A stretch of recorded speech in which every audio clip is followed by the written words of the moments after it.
Atharva bro சொல்லி ஆகணும். அவருக்கு ஞாபகம்னு தெரில. பெரிய பெருமாள் முதல் கதை சொன்ன முதல் ஹீரோ அவர் தான். ஷாக்கா இருக்கா? அப்படிதான் இருக்கும். வந்து பரதேசி பார்த்து முடிச்சுட்டு பெரிய பெருமாள் கதை எழுதி முடித்த உடனே இந்த யார்கிட்ட போகலாம் ஹீரோ அப்படிங்கும்போது, நான் முரளி சாரோட பயங்கரமான ஃபேன். பானா காத்தாடி வந்த உடனே பெரிய பெருமாளுக்குள்ளே வச்சு யோசிச்ச ஹீரோ நீங்கள் தான்.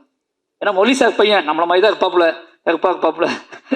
நம்மள மாதிரி தான் இருப்பாப்புல, இந்த கதைக்கு பயங்கரமாக ஆப்டாவா அப்படின்னு சொல்லி பீட் பண்ணலாம் செஞ்சேன், கதை சொன்னேன். பட் ஏதோ ஒரு அவரோட பிஸி ஷெடியூலில் அந்த கதை கிளிக் ஆகலை. முரளி சார் பையனே ஒத்துக்கல இந்த கதையை.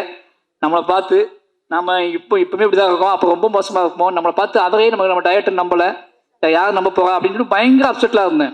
ரொம்ப நாள் கழிச்சு இன்றைக்கி தான் நம்ம சந்திக்கணும்னு நினைக்கிறேன். அன்னைக்கு அப்புறம் எங்கேயாவது கிராஸ் பண்ணியிருப்போம். பட் ஆனால் பக்கத்தில் உட்காந்து எமோஷ்னலான ஒரு சந்திப்பு நடந்ததுன்னா இன்றைக்கி தான் நடந்திருக்கு. கிட்டத்தட்ட 7 வருஷம் ஆச்சு.